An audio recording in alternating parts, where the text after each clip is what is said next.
Bienvenue dans votre podcast favori pour passer un moment de détente et une nuit paisible.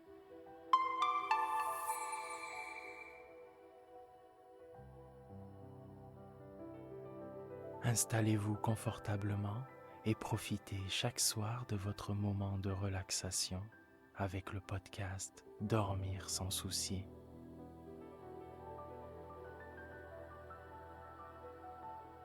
Pour débuter le podcast, découvrez la citation du jour, une source d'inspiration qui vous guidera vers la tranquillité intérieure.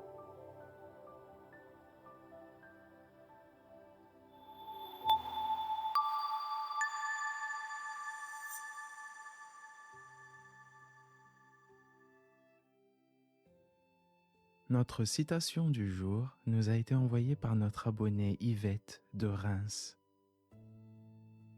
Il n'y a aucun vice qui nuise tant à la félicité des hommes que celui de l'envie. Cette citation de René Descartes souligne le pouvoir destructeur sur le bonheur humain de l'envie.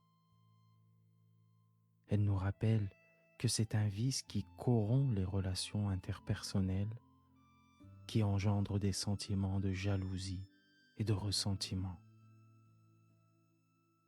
En mettant l'accent sur les conséquences néfastes, cette citation nous invite à cultiver la bienveillance, la gratitude et la satisfaction de ce que nous avons, plutôt que de désirer ce que les autres possèdent. Cette citation nous encourage à développer des valeurs d'empathie et de générosité. Ainsi, nous pourrons également trouver bonheur dans celui des autres. Nous pourrons trouver bonheur dans l'appréciation de notre propre parcours. Merci Yvette.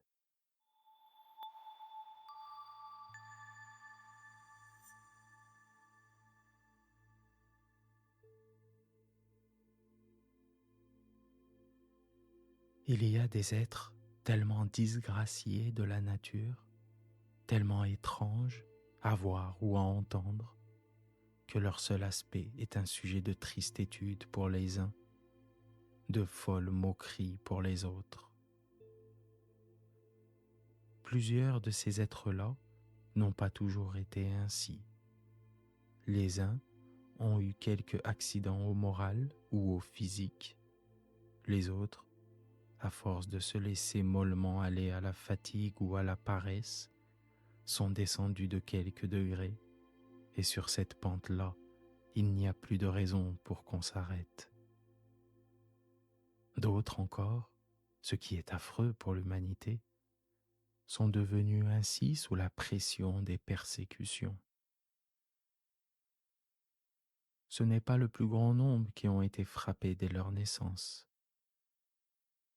Chéchette était une pauvre femme qu'on avait toujours vue vieille et toujours vue folle. Deux mauvaises recommandations pour les petits mauvais sujets qui sont loin de respecter l'un et l'autre. La maison de Chéchette, c'était le bois.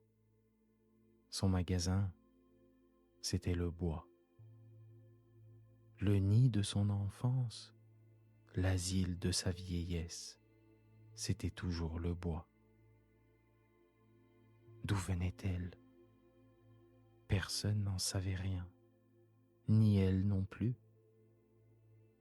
La première fois qu'on l'avait vue, déjà vieille, elle sortait d'un autre bois où sa mère l'avait élevée et venait de mourir. Chéchette aimait sa mère à sa manière. Elle s'en alla dans un autre village et s'y établit au milieu de la forêt.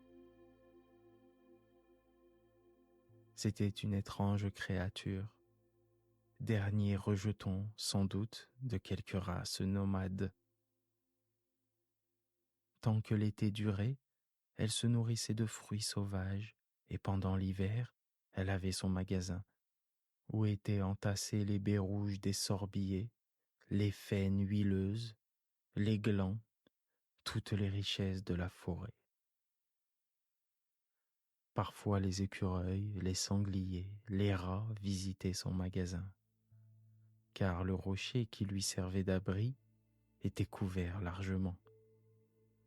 Si à son retour de quelque promenade lointaine, elle ne trouvait plus rien, Chéchette recommençait ses provisions.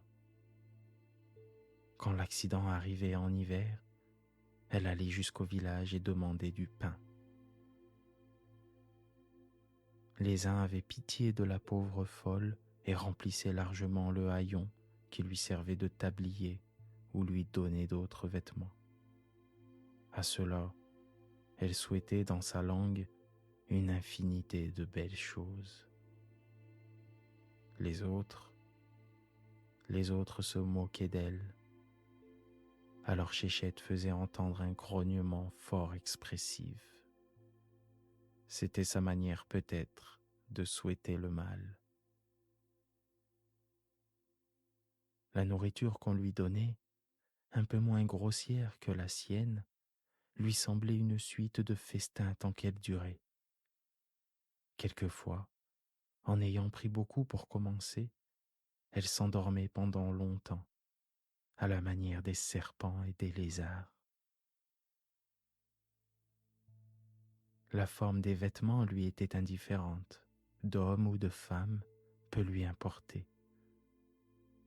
Mais elle aimait beaucoup les garnitures, surtout quand il y avait des choses qui brillent.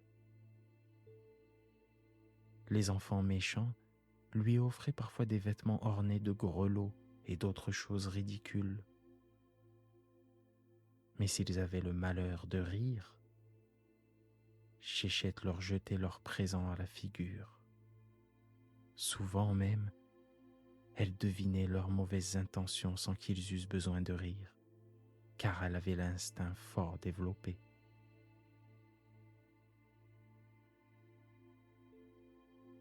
Ceux qui ont vu les statuettes grimaçantes du Moyen-Âge peuvent se faire une idée de Chéchette. Elle était horriblement boiteuse et tellement borgne que son œil gauche avait presque disparu. Sa bouche, largement ouverte, laissait passer toutes les dents à la manière de l'orang-outan ou du gorille. Ses mains, énormes, noueuses et velues, ses larges pieds, l'épaisse crinière de cheveux roux qui descendait presque jusqu'à ses sourcils, tout en elle rappelait les plus vilains gnomes, les plus hideux singes. Cet être-là s'attachait, elle aimait comme un chien. Il est vrai qu'elle eût mordu de même. Elle ne revenait jamais de ses sympathies, ni de ses antipathies. Quant aux animaux sauvages, ils n'avaient jamais attaqué Chéchette, la prenant sans doute pour un membre de leur famille.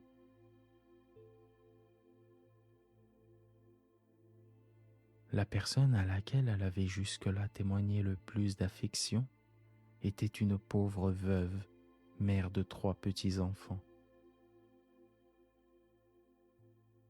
Lorsque Madeleine Germain allait ramasser du bois mort, Chéchette se trouvait toujours là pour l'aider à faire ses fagots, ou plutôt pour lui en faire d'énormes, qu'elle portait jusqu'à sa maison avec une aisance incroyable.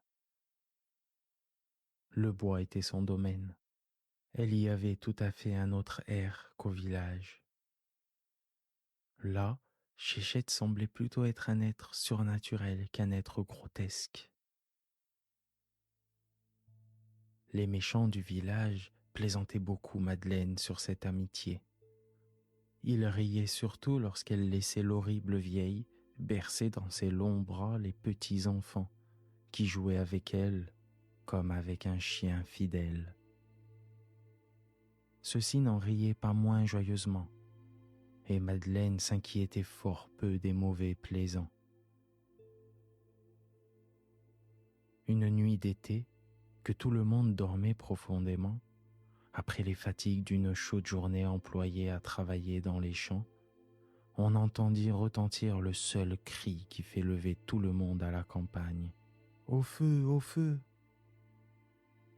Pourquoi tous les autres périls qui peuvent atteindre leurs semblables laissent-ils insensibles les habitants des campagnes? Ce serait horrible de croire que c'est un sentiment d'égoïsme, parce que dans l'incendie, chacun craint pour sa propre demeure. Toujours est-il que souvent des malheureux ont crié à l'aide pendant longtemps et sont morts sans secours. Cette nuit-là, comme on criait au feu, tout le monde fut immédiatement debout. La maison de Madeleine brûlait comme un flambeau. L'un de ses enfants avait, en jouant, allumé un petit feu près d'une porte, et pendant la nuit, la pauvre cabane de bois et de chaume avait flambé. On eut beau faire la chaîne pour entretenir les pompes, le feu ne se ralentit pas.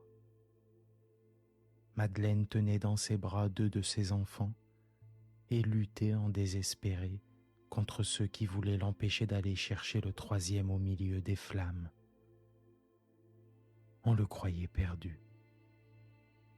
Tout à coup, on vit quelqu'un entrer résolument au milieu des flammes.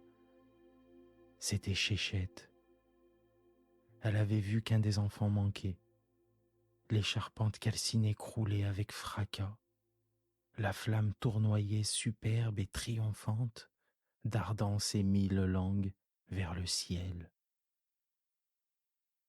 Quelques instants s'écoulèrent. Chéchette réapparut. Elle tenait l'enfant dans ses bras et le déposa, évanoui devant sa mère. Elle était belle ainsi, la pauvre folle, dans cet acte de dévouement qui allait lui coûter la vie. Ses cheveux, son visage, tout son corps était couvert de larges brûlures. Son œil brillait d'une joie infinie. Chéchette, épuisée, tomba pour ne plus se relever. Quant à l'enfant, il revint facilement de son évanouissement, car elle l'avait couvert de ses haillons et de son corps pour le garantir. Aujourd'hui encore, Madeleine et ses enfants vont souvent porter au cimetière, sur l'herbe qui recouvre la pauvre folle, des fleurs des bois qu'elle aimait tant. Ne vous moquez jamais des fous ni des vieillards.